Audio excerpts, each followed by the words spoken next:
घटना और सुनो। हमको ये नहीं पता था कि यहाँ आने के लिए वैक्सीनेशन चाहिए होती है। वो तो भगवान की कृपा कि हमारे एक भैया एक दिन पहले आ गए। उनको एयरपोर्ट पर पूछा गया वैक्सीनेशन हो गई, बोले हाँ कोविड की। वो कोविड की नहीं, येलो फीवर की। बोले ये क्या होता है। अब ये भी लोग भी इतने व्यस्त थे कि इन्होंने बताया नहीं हमको कि हाँ ना, हमको पता था कि भाई ऐसा कुछ होता है। अब उसका फोन आया, महाराज जी वैक्सीनेशन करवा के आना। मैंने कहा भाई ये क्या बला है। मैंने कहा कथा सुनाने के लिए सुई तो मैंने कभी नहीं लगवाई, ये पहली बार ऐसी विदेश यात्रा जिसके लिए वैक्सीन लगवानी पड़ेगी। तो बोले वहां जाने के लिए जरूरी नहीं है, वापस आपको इंडिया आना है तो आपको वैक्सीन होनी चाहिए, क्योंकि वहां अगर बाय चांस आपको मॉस्किटो बाइट हुआ तो फीवर वायरल जो भी। अब शनिवार को सारे सरकारी अस्पताल बंद, उनमें कहीं भी मतलब ठीक है वैक्सीन करने के बाद वो बाद में सर्टिफिकेट देते हैं, हमको तो ऑन पेपर एंड टाइम पे चाहिए। और लास्ट दिन की मैं दिल्ली में कथा घोषणा कर चुका था सुबह 11 बजे से। अब दफ्तर खुल रहे हैं 10 बजे, 9 बजे से पब्लिक बैठी है कथा सुनने के लिए। और मैं इतना परेशान, मैंने कहा पासपोर्ट है नहीं, वैक्सीन लगवानी पड़ेगी। गए वहां जाकर के उन्होंने पहले तो चेक किया कि इनको कोई वो तो नहीं है, क्या बोलते हैं उसको, एलर्जी तो नहीं है। फिर बोले अब आधा घंटा हम चेक करेंगे, अगर आपको एलर्जी हुई तो। मैंने कहा सुनो ये मत लगाओ ना, आप सीधा वैक्सीन कर दो। बोले देखिए अगर कुछ हो गया तो सीधे परम पद गई हूं। मैंने कहा इतनी खतरनाक वैक्सीन है क्या कि बिना एलर्जी चेक किए लगा दी तो सीधा हो जाएगा। अब साथ के सब भाई लोग मेरी ओर देखें, बोले महाराज बढ़िया अफ्रीका लेके जा रहे हो। मैंने कहा लगवाओ भाई। सब लोगों ने वैक्सीन लगवाई। अब वो वैक्सीनेशन हो गई, उसके बाद सीधे मुझे स्टेज पे जाना। तो वो बोलते हैं कि कुछ हैवी खा लीजिए और बुखार आएगा, घबराना नहीं।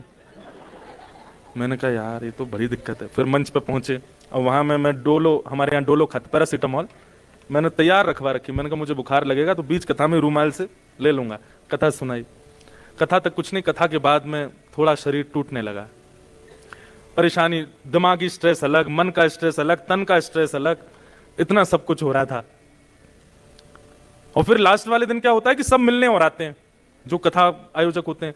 अब वो चीफ जस्टिस, उनके सारे अधिकारी गण, उनसे मना भी नहीं कर सकते, सब मिलने आ रहे हैं। और मैं सबसे ऐसे ही मिल रहा हूँ, यहाँ फोन पे फोन बज रहे हैं। अब ये सब चीज हुई, चलो ठीक है पासपोर्ट मिल गया, थोड़ा दिमागी तनाव आए। मैंने पीछे अपने भाई लोगों को, मैंने भाई सुनो कोई सीट खाली हो तो मुझे बताओ। मैंने कहा चलो इनका तो, पीछे अपने भाई लोगों को मैंने भाई सुनो कोई सीट खाली हो तो मुझे बताओ। मैंने कहा चलो इनका तो जो भी काम चल रहा है। इधर थोड़ा सा हुआ तो यहाँ एक बूढ़ी माता जी बैठी थी। अब I just want to say just please make some distance. मैंने कहा क्यों, I have some personal issues, I just want you should not touch me. मैंने कहा अरे भगवान, मैं पूरे रास्ते ऐसे आया हूं मुंबई से नायरोबी तक। भैया इस कथा के लिए बहुत इन्वेस्टमेंट किया गया है। तो आप ये नहीं कह सकते कि साधक की लाइफ बहुत इजी होती है।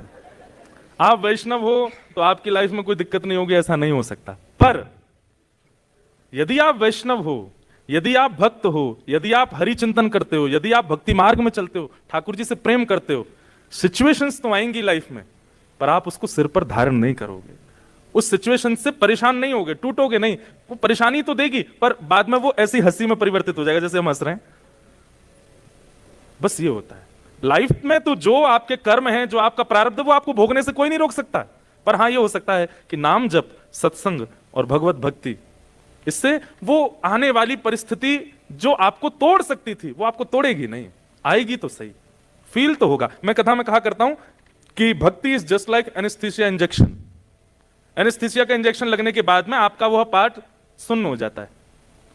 अब चाकू तो लगाया जा रहा है, ब्लीडिंग तो हो रही है, ऑपरेशन तो हो रहा है, पर आपको पता नहीं चल रहा है।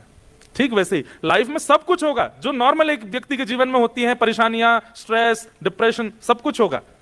पर आप थोड़े से नम हो जाओगे, थोड़े सुन्न हो जाओगे, तो ज्यादा फर्क नहीं पड़ेगा उस चीज से।